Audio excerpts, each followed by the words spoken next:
भर्गो देवस्य धीमहि धियो यो न प्रचोदयात् ॐ भूर्भुवः स्वः तत्सवितुर्वरेण्यं भर्गो देवस्य धीमहि धियो यो न प्रचोदयात् ॐ भूर्भुवः स्वः तत्सवितुर्वरेण्यं भर्गो देवस्य धीमहि धियो यो न प्रचोदयात् ॐ महागणपतये नमः ॐ महागणपतये नमः ॐ महागणपतये नमः ॐ शान्ति शान्ति शान्ति Om Swastiastu, Wanakam, selamat siang pemirsa, jumpa lagi dengan saya Selwa Raja dalam acara Mimbar Agama Hindu yang ditayangkan langsung oleh TVRI Sumatera Utara bekerja sama dengan Parisade Hindu Dharma Provinsi Sumatera Utara. Pemirsa, kali ini kita tampilkan anak muda yang akan menjadi narasumber kita. Anak muda ini punya kualitas, punya potensi dalam pengembangan agama Hindu dan berprestasi. Dianya adalah juara 2 Utsawa, penghafal sloka Utsawa Dharma Gita tingkat nasional tahun 2021. Kemudian juara dalam lomba Dharma Wacana Arjuna Digital tingkat nasional oleh Dirjen Bimas Hindu tahun 2021. Kemudian juara harapan tentang dia semacam naskah kerukunan milenial FKUB Kota Medan. Kemudian masih banyak lagi nih yang disandangnya sebagai juara-juara. Dia ini juga seorang penyuluh agama Hindu di Kanwil Kementerian Agama Provinsi Sumatera Utara. Siapa dia? Kita perkenalkan adik kita, Danraj. Swastiastu, selamat siang anakku. Swastiastu, Pak. Memang sedikit agak berbeda dari sebelum-sebelumnya. Sengaja kami mengajak pemuda-pemudi nantinya yang punya prestasi bidang agama Hindu untuk bisa menyampaikan pesan-pesan Hindu kepada generasi muda. Karena kita tahu pemirsa, generasi muda sekarang ini pemahaman dan pengetahuan agamanya juga ya seperti itulah kita katakan. Bukan berarti tidak ada juga yang mampu. Namun ini sengaja kami tampilkan untuk bisa nantinya memberikan pencerahan-pencerahan atau pengetahuan yang dia miliki kepada kita semua. Nantinya juga kami buka layanan telepon ke pemirsa nantinya kalau pemirsa ingin ikutan interaktif dengan kami. Baik, judul kita kali ini yaitu peran anak muda dalam melestarikan budaya dan tradisi Hindu. Seperti itu. Jadi hakikatnya anak muda ini adalah menjaga budayanya, menjaga agamanya. Nah, langsung aja nih ke Danrat nih. Ya. Danrat, kira-kira Danrat bisa jelaskan dulu di pembukaannya kira-kira apa peranan anak muda dalam menjaga budaya dan agama. Silakan. Oke, baik Pak, terima kasih atas pertanyaan yang telah disampaikan. Jadi kalau kita berbicara tentang seorang pemuda gitu ya. Jadi pemuda itu pada umumnya memiliki definisi yaitu harapan dari bangsa. Jadi kalau seperti dari tema kita yang pertama tadi yaitu pemuda Hindu. Yang berarti pemuda ini adalah generasi harapannya dari masyarakat Hindu. Yang berarti pemuda inilah yang menjadi cikal bakal ke depannya bagaimana generasi Hindu itu ke depannya gitu Pak. Ya. Jadi kalau kita berbicara tentang pemuda, kenapa dikatakan pemuda itu cukup penting di perannya gitu di dalam mengembangkan tradisi dan kebudayaan Hindu? Yang mana Swami Vivekananda pernah mengatakan bahwa pemuda adalah kekuatan atau sumber dari masyarakat. Yang berarti bahwa pemuda ini memang dia adalah kekuatan daripada masyarakat. Yang mana seperti yang kita ketahui, di dalam Hindu juga kita meyakini kan akan adanya reinkarnasi atau kelahiran kembali dan generasi-generasi gitu. Jadi generasi itu memang harus selalu diturunkan, terutama anak muda lah yang menjadi cikal bakal penerus dari orang tua kita terdahulu. Kemudian apa yang dikatakan oleh Mahatma Gandhi? Bahwa pemuda adalah sebuah kekuatan yang terbesar. Pemuda yang memiliki kebijaksanaan, maka dia membawa perubahan besar bagi dunia ini. Yang berarti bahwa pemuda memiliki potensi untuk mengubah dunia ini. Jadi kalau kita kembali lagi kepada topik, kenapa dikatakan peran pemuda begitu sangat penting gitu dalam meningkatkan kebudayaan dan tradisi dari umat Hindu ini, yang berarti bahwa kamilah sebagai penggerak-penggerak ke depannya bagaimana kemajuan etnis Tamil ataupun agama Hindu kita di kedepannya. Mungkin begitu, Pak. Baik, dan Rat, kita ketahui bersama bahwasanya pemerintah juga sedang giat-giatnya ini membangun, memberikan pengetahuan, mendidik para pemuda. Tentunya ini adalah generasi muda bangsa yang nantinya suatu saat para pemimpin-pemimpin bangsa ini digantikan oleh pemuda. Nah, seperti yang Anda katakan tadi, potensi pemuda, artinya pemuda bukan hanya mempunyai potensi dalam hal ilmu pengetahuan, tetapi harus juga dibarengi dengan potensi-potensi dan pemahaman agama, seperti itu. Nah, menurut Dandrat, kira-kira kita di generasi muda kita di masyarakat Hindu, Tamil pada umumnya, selalu melaksanakan kegiatan-kegiatan keagamaan. Mungkin banyak yang anak-anak muda yang belum paham tentang apa yang disebut dengan cucuk lidah, kemudian cucuk lidah itu maknanya sebagai apa, seperti itu. Seperti yang kita lihat pemirsa, ketika ada acara Taipusam atau ada acara di bulan 7 Adi Masem, kemudian ada acara-acara lain selalu ada cucuk lidah seperti itu. Kemudian arak-arakan dewa seperti itu. Nah, mungkin di sini Dandras bisa menjelaskan sedikit sepengetahuan Dandrat. Nah, makna cucuk lidah itu apa kira-kira? Silakan. Baik Pak, terima kasih atas pertanyaannya. Jadi memang benar bahwa terkhususnya di kota Medan ini umat Hindu etnis Tamil sering melaksanakan tradisi cucuk lidah ini. Jadi biasanya cucuk lidah ini sering dilaksanakan di perayaan Taipusam di bulan Tai dan di perayaan Pangguni Utirem di bulan Pangguni. Jadi Pak, mengenai tentang tradisi cucuk lidah ini, sering dilaksanakan oleh beberapa kalangan. Ada yang melaksanakannya mungkin kalangan dewasa juga ikut, termasuk kalangan remaja juga ikut. Jadi kalau kita berbicara tentang kalangan remaja ya berarti ini meringkupin anak muda gitu. Jadi dengan anak muda mengikuti tradisi cucuk lidah ini adalah sebagai bentuk partisipasinya untuk melestarikan kebudayaan Hindu yang ada di kota Medan begitu. Jadi kalau kita mengorek gitu ke dalam, apalah kira-kira makna daripada cucuk lidah ini dan kenapa beberapa kalangan mengikuti tradisi cucuk lidah ini. Jadi tradisi cucuk lidah ini berawal sejarahnya dari Skanda Purana, yang mana ceritanya di situ seperti yang kita ketahui kisah dari Dewa Murugan gitu Pak. Murugan itu adalah manifestasi daripada Sang Hyang Widi. Dia ini adalah wujud seorang pemuda yang gagah dan pemberani, dan dia inilah seorang panglima tempur gitu. Jadi Dewa Murugan ini di sini diceritakan dia ingin meraih buah Gnana Parem. Nah, buah Gnana Parem ini adalah buah kebijaksanaan begitu. Jadi buah kebijaksanaan ini dia ingin meraih buah ini, tetapi buah ini berada di puncak bukit Kraunca Parwadam.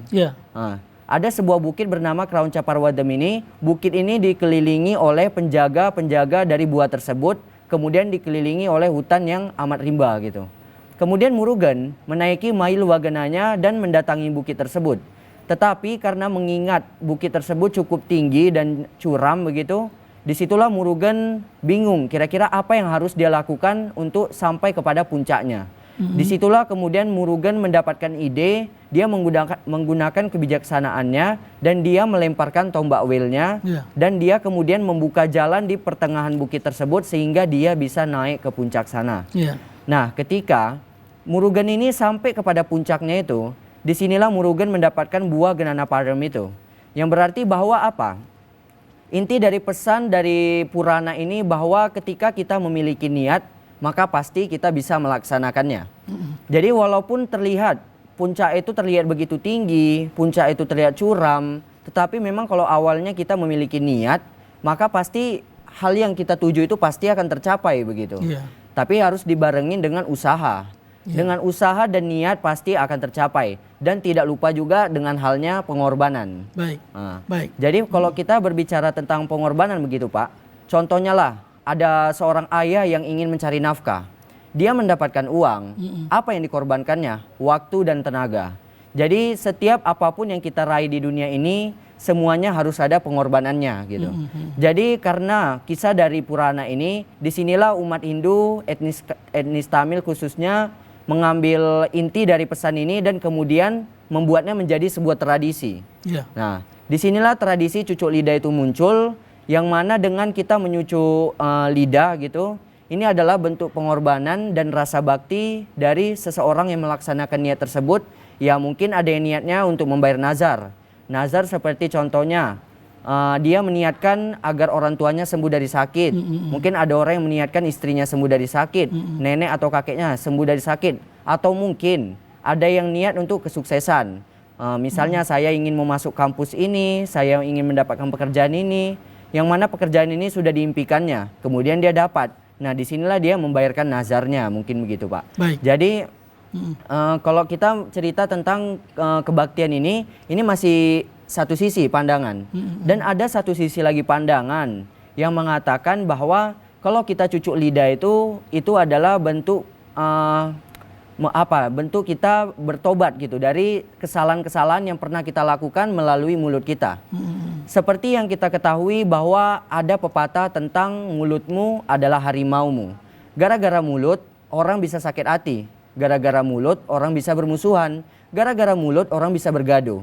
Jadi karena kita menyadari akan kesalahan yang pernah kita lakukan melalui mulut kita, disitulah kita menebus tombak wil itu ke dalam mulut kita, yang mana intinya bahwa aku tidak akan melakukan itu, maka sebagai gantinya aku akan mengorbankan lidahku agar aku tidak melakukan hal yang sama dan aku tahu bagaimana rasa sakitnya. Baik.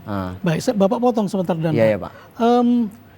Kita tadi berbicara tentang cucuk lidah. Cucuk lidah itu intinya adalah sebuah nazar dari orang yang ingin melaksanakan itu. Seperti Danrat bilang tadi, dia mungkin ada nazar untuk ini, untuk itu, maka dia harus cucuk lidah. Nah, intinya sebenarnya cucuk lidah ini kan bukan sembarangan harus dicucuk lidahnya atau pipinya, kemudian bukanlah sebagai sarana ogah-ogahan, sarana menunjukkan bahwasanya oh dia hebat, dia tidak. Benar. Tetapi ini adalah nazar. Nah, Danrat, dalam rangka merayakan hari-hari besar tersebut, orang melakukan nazar, cucuk lidah, kemudian apakah harus dengan puasa? Atau haruskah mereka harus makanan vegetarian? Seperti itu. Silakan Danrat. Jadi Pak, kalau kita cerita tentang melaksanakan bakti gitu ya, seperti cucuk lidah itu, apakah kira-kira kita harus puasakah ataupun kita harus saiwem gitu ya Pak ya? Jadi kalau kita berbicara tentang saiwem ataupun puasa, yang mana Pak, puasa dan saiwem ini adalah sesuatu yang mengingatkan kita. Jadi kalau puasa itu mengingatkan kita bahwa pentingnya kita mensyukuri akan apa yang kita miliki. Iya. Jadi puasa itu kan kita tidak makan gitu ya. Puasa itu atau yang disebut dengan upawasa, disitulah kita menahan diri untuk tidak makan dalam jangka waktu yang kita tentukan begitu. Jadi kalau saiwem itu mengajarkan kita bahwa kita harus mengendalikan apa yang masuk ke dalam diri kita begitu.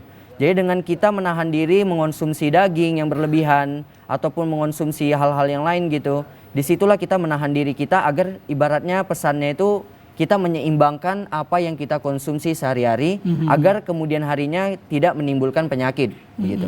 Jadi kalau keterkaitannya dengan cucuk lidah ini tadi, yang mana cucuk lidah ini kan sebuah pengorbanan dan tidak bisa dilaksanakan secara sembarangan. Ibaratnya sembarangan kata, contoh saya di rumah, saya ingin melaksanakan nazar langsung asal cucuk-cucuk aja. Nah itu sama dengan tidak ada artinya begitu. Ya, baik. Jadi upacara cucuk lidah ini disinilah kita datang ke kuil. Bahkan kadang ada yang menginap di kuil tersebut untuk apa?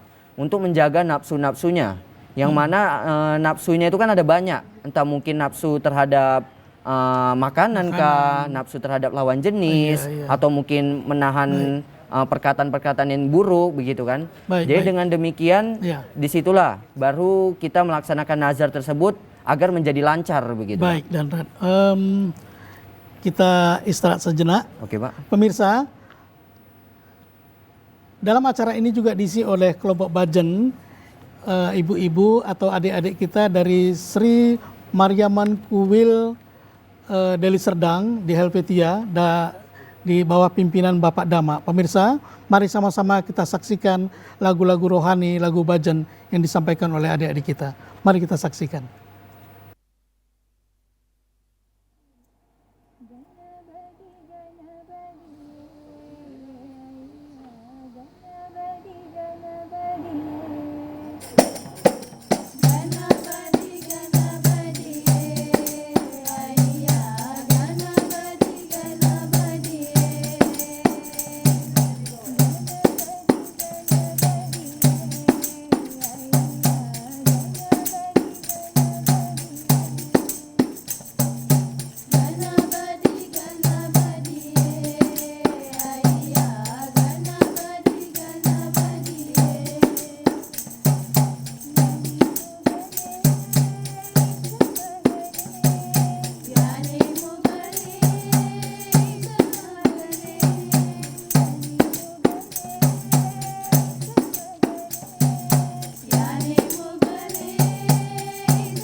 Oke pemirsa, kembali lagi dengan saya Raja dalam acara Mimbar Agama Hindu dengan topik peranan anak muda dalam melestarikan budaya dan tradisi Hindu.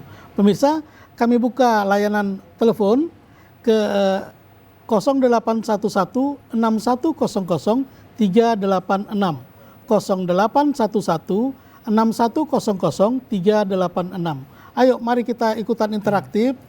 Anak-anak muda yang ingin bertanya atau yang ingin mengetahui tentang bagaimana dengan pembahasan kita ini, inti daripada pembahasannya pemirsa. Baik, Danrat, kita kembali lagi ke pembahasan tadi.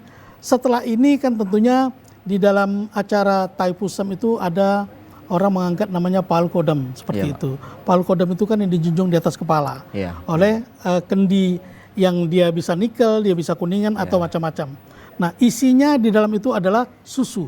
Nah mungkin Danrat bisa menjelaskan tentang Pal Kodam itu apa? Silakan Danrat. Oke. Terima kasih Pak atas pertanyaannya. Jadi mengenai di acara Taipusam itu memang selain daripada ritual cucuk lidah tadi itu ada juga ritual pengangkatan Pal Kodam. Jadi Pal Kodam ini berasal dari bahasa Tamil yang mana Pal itu adalah susu dan Kodam itu adalah wadah gitu. Yang berarti bahwa Pal Kodam ini adalah wadah yang berisikan susu. Jadi dengan demikian kenapa kita mengangkat Pal Kodam itu pada acara Taipusam itu. Dan perlu kita ingat juga bukan hanya di Taipusam. Ada juga yang mengangkatnya di acara Tiruwila, di Pangguni Utirem, dan acara lain sebagainya gitu. Jadi apa kira-kira makna dari pengangkatan Pal Kodam ini? Jadi Pak, pengangkatan Pal Kodam ini adalah wujud bakti seseorang untuk dewi atau dewa yang dicintainya begitu. Jadi dengan dia mengangkat Pal Kodam ini, seperti contohnya di Taipusam kita melihat anak pemuda-pemudi banyak juga yang ikut serta gitu ya, mengangkat Pal Kodam dari titik A ke titik B yang jaraknya mungkin cukup jauh. Dan mereka beramai-ramai memakai baju kuning gitu. Itu berkaitan dengan ajar juga Danrat? Iya, itu berkaitan Pak. Jadi kenapa mereka memakai baju kuning? Kuning itu kan seperti warna kunyit Pak. Jadi kunyit itu dianggap kesucian di dalam agama Hindu. Jadi dengan mereka memakai pakaian kuning, kemudian mereka mengangkat Pal Kodam menuju kepada kuil dari dewa yang dicintai mereka. Di sini mereka telah melaksanakan pengorbanan begitu. Yatna ya yatna. Jadi ini adalah cara kebaktian mereka agar mereka mengantarkan susu itu tadi untuk dihabisegem di kuil yang dilaksanakan oleh pendeta. Yang mana dengan demikian susu itu Pak, kalau kita menggambarkan tentang susu itu kan memberikan kita kalsium gitu. Susu juga memberikan kehidupan. Yang mana susu kan juga pengganti daripada ASI ibu. Jadi yang berarti bahwa susu ini sangat berpengaruh besar dalam perkembangan seorang anak. Nah, jadi karena susu ini dianggap begitu sangat penting, makanya kita mengangkat susu dan menganggap susu itu sebagai sesuatu yang suci.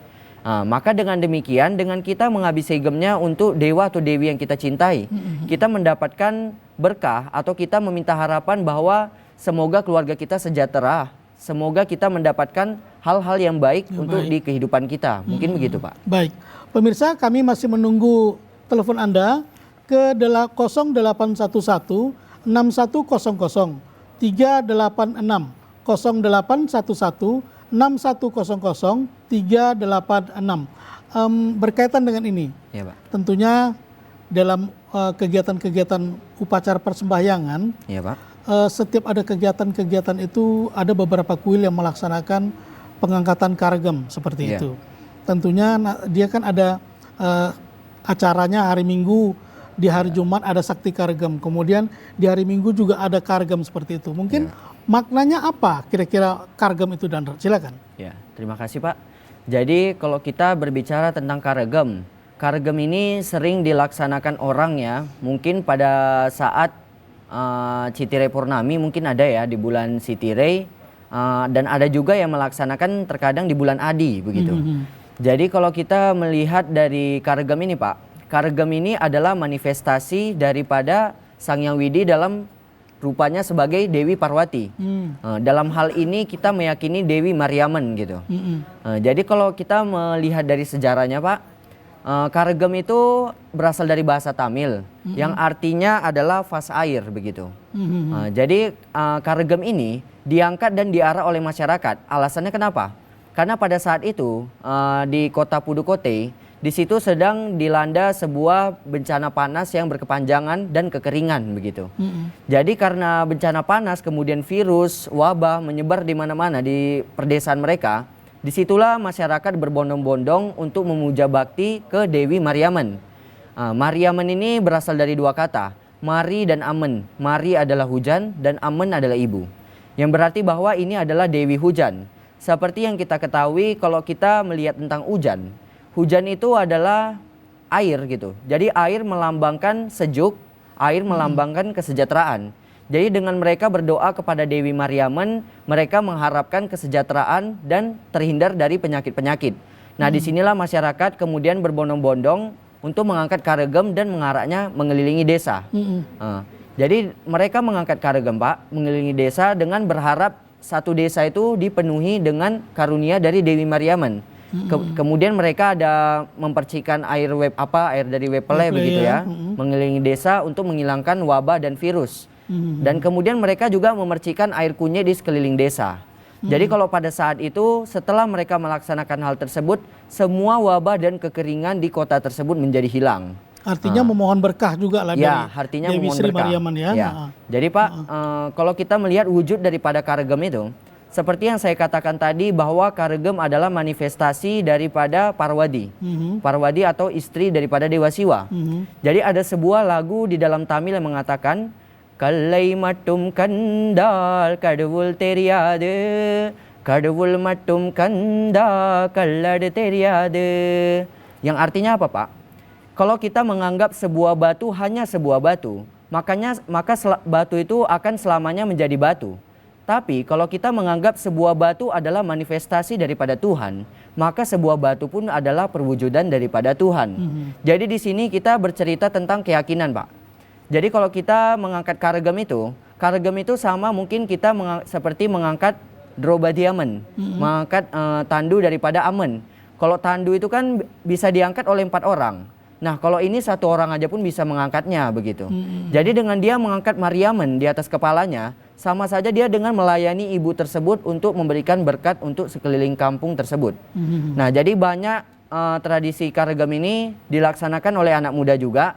Karena mungkin seperti yang saya sebutkan tadi, ada yang membayar nazar dan lain sebagainya. Mungkin begitu Pak. Baik, Dandak tadi kita juga dalam pembukaan tadi juga ada kelompok bajen adik-adik kita.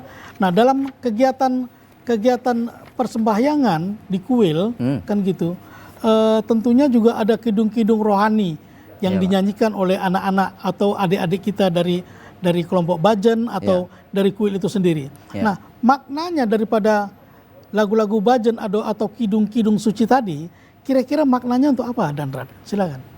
Terima kasih Pak. Jadi kalau kita membahas tentang bajen gitu ya, ataupun kidung-kidung keagamaan Hindu, kenapa ini sangat tertarik gitu, anak-anak muda sangat tertarik dengan kidung-kidung keagamaan, terutamanya di Medan ini bajen gitu Pak ya. Jadi kalau kita melihat daripada bajen itu adalah musik yang dilantunkan berlafaz keagamaan. Iya. Yang berarti apa kira-kira maknanya kita melaksanakan ini? Yang pertama adalah ini sebagai pengembangan spiritual Pak. Jadi kenapa saya katakan pengembangan spiritual? Mungkin terkadang ada anak-anak muda yang kadang malas untuk mendengarkan. Contohnya lah, terkadang ada orang yang memberikan wejangan gitu kan. Selama 1 jam aja mungkin terkadang anak muda bisa mumet. Tapi anak muda sangat mencintai musik. Kalau hal yang berbau musik pasti anak muda suka. Nah jadi dengan demikian, kalau mereka melantunkan lagu bajen, hati mereka itu pasti tertarik untuk melaksanakannya.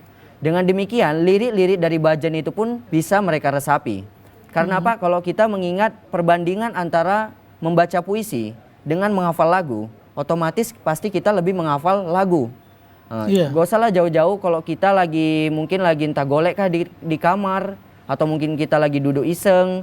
Kalau lagu yang kita cintai pasti selalu berdengung-dengung di telinga kita, pasti kita nyanyi. Kalau puisi nggak mungkin ada yang membacakan puisi begitu Pak ya. Tapi kalau kita menyanyikan lagu itu pasti selalu bergema gitu. Nah itu yang pertama. Yang kedua yaitu sebagai pembentukan komunitas. Yang mana Pak, kalau bajen ini kan sebuah tim. Jadi dengan adanya bajen ini, disinilah kita melatih kerjasama antara satu dengan yang lainnya. Yang mana mungkin yang satu ada yang main tamborin, ada yang main manjira, ada yang nyanyi, ada yang tepuk tangan. Jadi ini adalah wujud kerjasama juga, Pak. Jadi dengan adanya Bhajan ini di sini melatih kerjasama sesama pemuda Hindu juga. Kemudian yang ketiga yaitu sebagai pengenalan terhadap budaya dan tradisi. Jadi kalau kita berbicara tentang Bhajan dan alat musik ini adalah tradisi begitu. Jadi dengan mereka melaksanakan Bhajan, secara tidak langsung mereka telah meningkatkan ilmu mereka terhadap tradisi Hindu. Kemudian sebagai ekspresi. Karena kalau kita menyanyikan Bhajan, Pak, Bhajan itu kan ada berbagai macam ekspresi. Mungkin kadang ada orang yang menganggapnya lagu itu sedih. Ada terkadang lagunya itu yang semangat. Dan kalau orang yang lagi galau-galaunya gitu, yang betul-betul sedih gitu, mereka pasti nyanyinya itu sampai nangis-nangis, Pak. Dan kalau lagu yang senang, mungkin mereka terkadang sampai hore-hore. Saking main tamborin pun bisa secepat kilat gitu. Jadi ini tergantung ekspresinya, bagaimana dia menyanyikan. Jadi ini adalah wujud curhatan dia sehari-harinya dalam bentuk Bhajan. Nah, mungkin begitu. Baik. Pemirsa, kami masih menunggu telepon Anda ke 0811 6100 386 0811 6100 386. Dan Red, ini kan berkaitan dengan pembicaraan kita dengan bagaimana pemuda itu menjaga budaya itu kan gitu, agar budaya ini tidak lekang oleh zaman. Nah, berkaitan dengan itu dan Red, pentingnya pengetahuan sastra Hindu dalam apa pentingnya pengetahuan sastra Hindu itu dalam melestarikan budayanya itu? Silakan, Dara. Baik, Pak. Jadi kenapa sastra begitu sangat penting dalam meningkatkan dan melestarikan tradisi begitu, Pak ya? Jadi kenapa sastra begitu sangat penting? Contohnya lah seperti sastra Purana, Weda, ataupun mungkin kitab Ramayana dan lain sebagainya, ini memiliki peran besar dalam tradisi begitu, Pak. Yang mana seperti juga yang kita ketahui bahwa sebelum adanya agama, tradisi sudah mulai ada terdahulu kala. Jadi kok sepertilah yang tadi cucuk lidah dan pengangkatan Palkudam, ini adalah kisah dari Purana yang diambil dan diangkat menjadi sebuah tradisi. Begitu, Pak. Tapi dilestarikan sampai sekarang ya? Iya, dilestarikan sampai sekarang. Jadi ini adalah kaitannya cukup besar gitu antara sastra dengan tradisi. Nah, jadi kenapa anak muda begitu penting perannya dalam mengetahui tentang sastra? Yang mana, Pak, kalau seperti yang kita ketahui, kalau anak-anak kita tanya, apa kitab sucimu? Mungkin kalau orang tuanya tidak mengajarkan anak-anaknya tentang agama Hindu, anak-anak itu menjawab buku Pratane, buku kidung keagamaannya. Mungkin ada yang melihat ada yang menganggap juga anak-anak itu menunjuk buku-buku yang lain begitu, bukan Weda disebutkannya. Dan kalaupun anak tersebut menyebutkan Weda, Weda itu mana? Seperti apa? Seperti apa? Nah, inilah tanggung jawab orang tua, bagaimana cara orang tua mendidik anak-anaknya gitu. Jadi dengan anak bisa mengetahui sastranya itu, maka dengan demikian dia pasti akan mendapatkan ilmu pengetahuan yang baik. Dan tidak terlepas juga dari ajaran di dalam Weda tentang Pitrarana, Pak. Yaitu hutang kita kepada orang tua dan hutang kita kepada leluhur.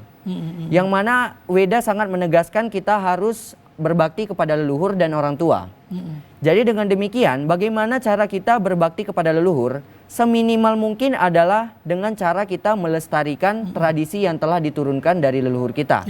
Apa yang diturunkan dari leluhur kita, laksanakan tradisi itu sampai sekarang. Jadi inilah Pak kaitannya kenapa sastra begitu penting dalam meningkatkan tradisi. Mungkin begitu, Pak. Ya, baik. Pemirsa, mari sama-sama kita saksikan kembali adik-adik kita untuk menyanyikan kidung-kidung suci yang disampaikan oleh anak-anak kita dari Kuil Sri Mariaman Helvetia. Pemirsa, mari sama-sama kita saksikan.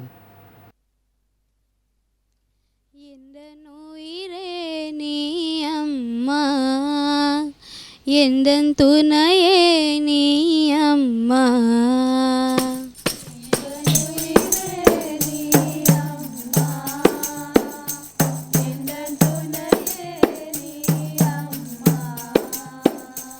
Indan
ಎಂದಂತುನಯೇ ನೀ ಅಮ್ಮ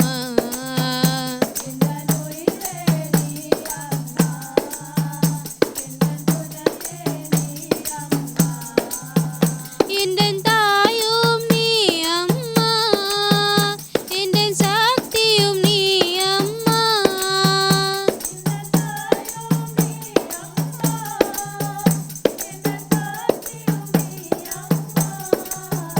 எந்தன் உயிரே நீ அம்மா எந்தன் துணையே நீ அம்மா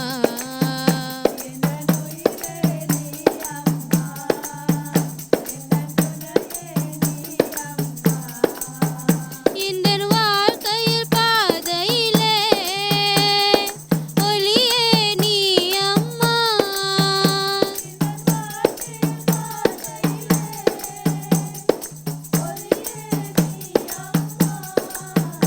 எந்தன் இன்பமும் நீ அம்மா சுகபாதலும் நீ அம்மா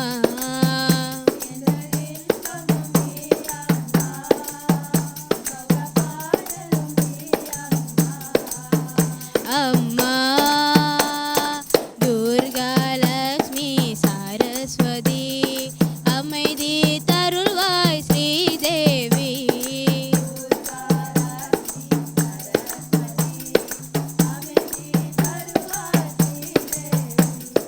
சக்தி தருவாய் அம்மா அம்மா ஓம் சக்தி அம்மா அம்மா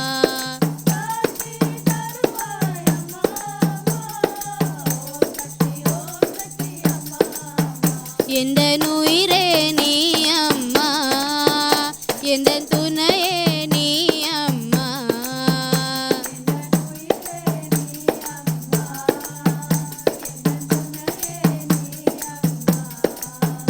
எந்தன் உயிரே நீ அம்மா எந்தன் துணையே நீ அம்மா எந்தன் உயிரே நீ அம்மா எந்தன் துணையே நீ அம்மா எந்தன் உயிரே நீ அம்மா எந்தன் துணையே நீ அம்மா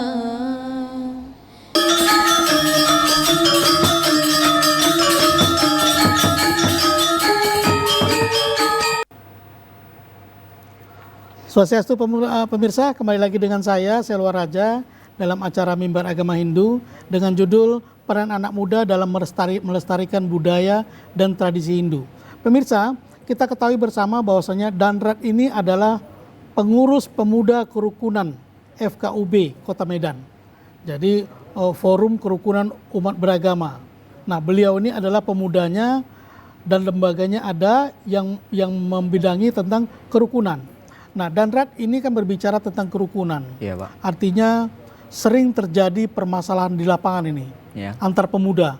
Bisa jadi mungkin ada gesekan tentang agama atau apapun Iya, dan gitu.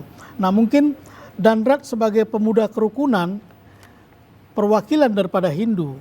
Kira-kira pandangan Danrat tentang kerukunan yang harus dijaga di dalam masyarakat itu bagaimana? Silakan Danrat. Baik, Pak. Jadi kenapa kita di dalam Hindu sangat menekankan tentang pentingnya kerukunan begitu, terutama anak muda, Pak. Jadi kalau seperti di zaman milenial ini banyak terjadi kasus yaitu antara pergejolakan antara agama karena media sosial. Inilah hal yang paling utama, apalagi berita-berita hoax begitu, Pak. Iya. Berita hoax inilah yang memicu perbelahan antara agama yang satu dengan agama yang kedua begitu. Jadi Pak, di dalam Hindu ada ajaran tentang Tatwamasi.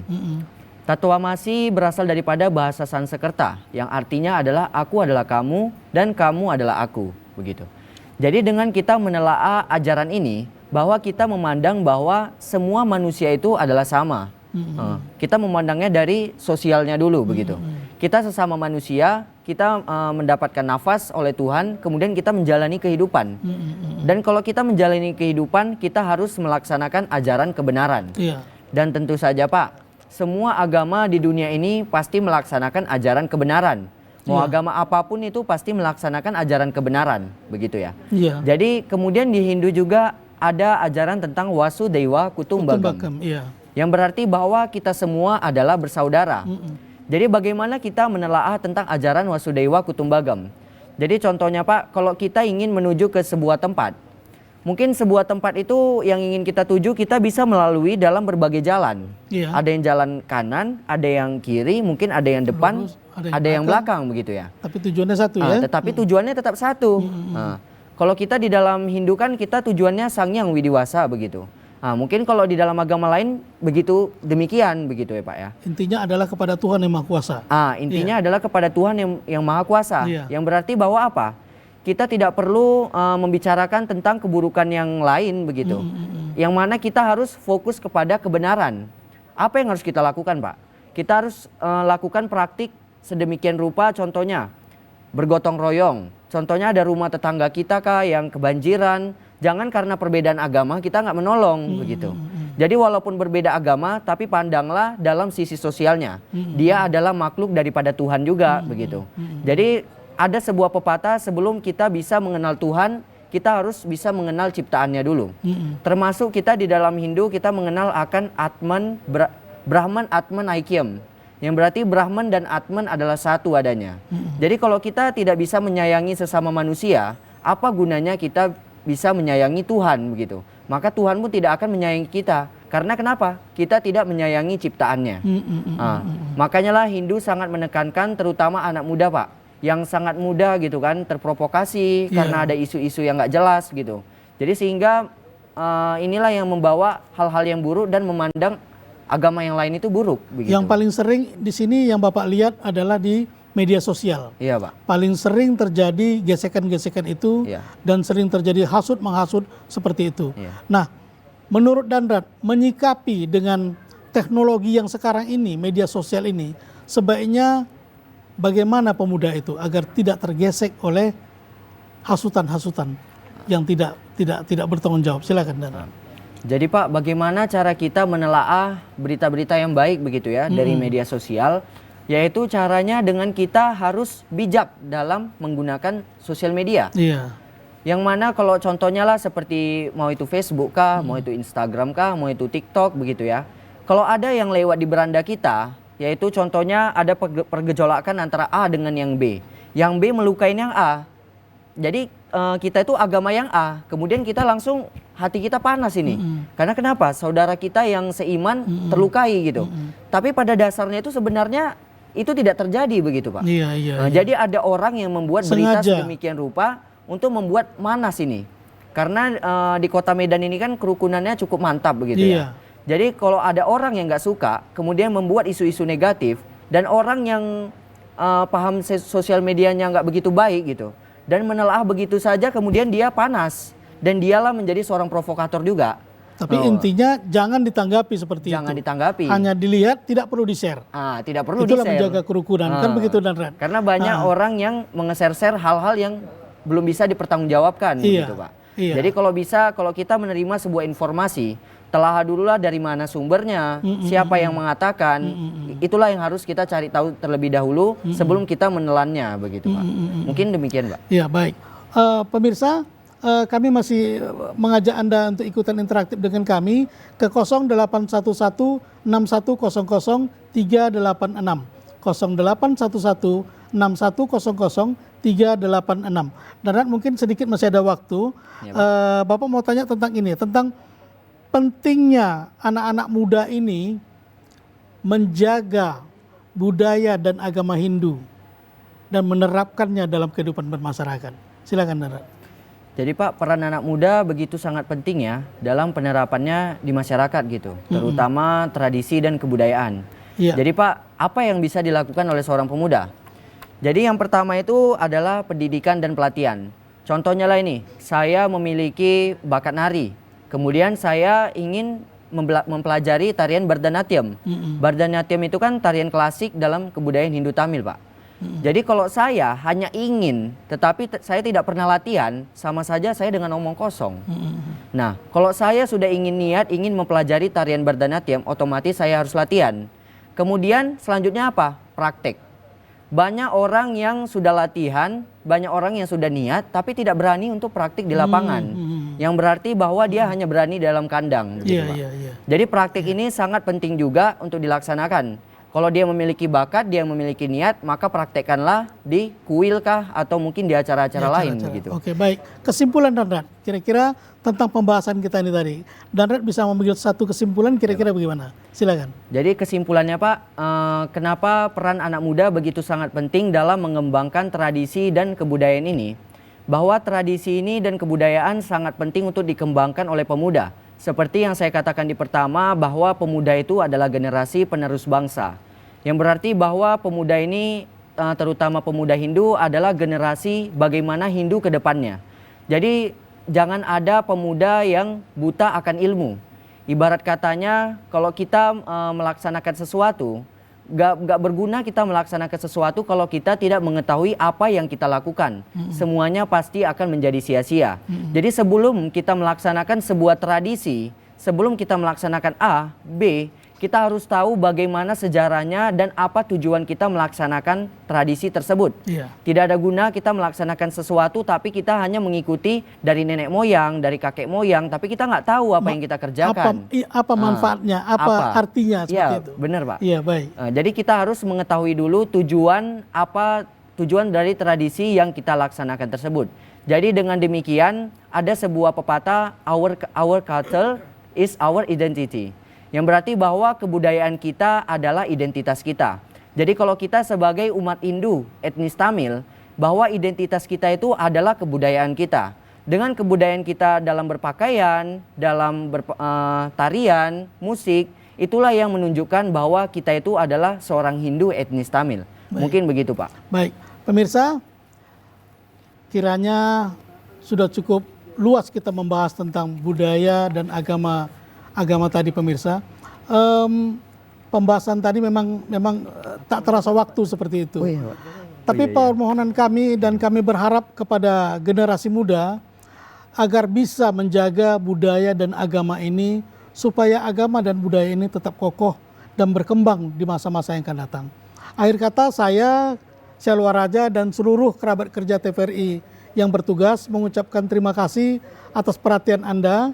Akhir kata saya ucapkan terima kasih dan akhir Om Shanti Shanti Shanti Om.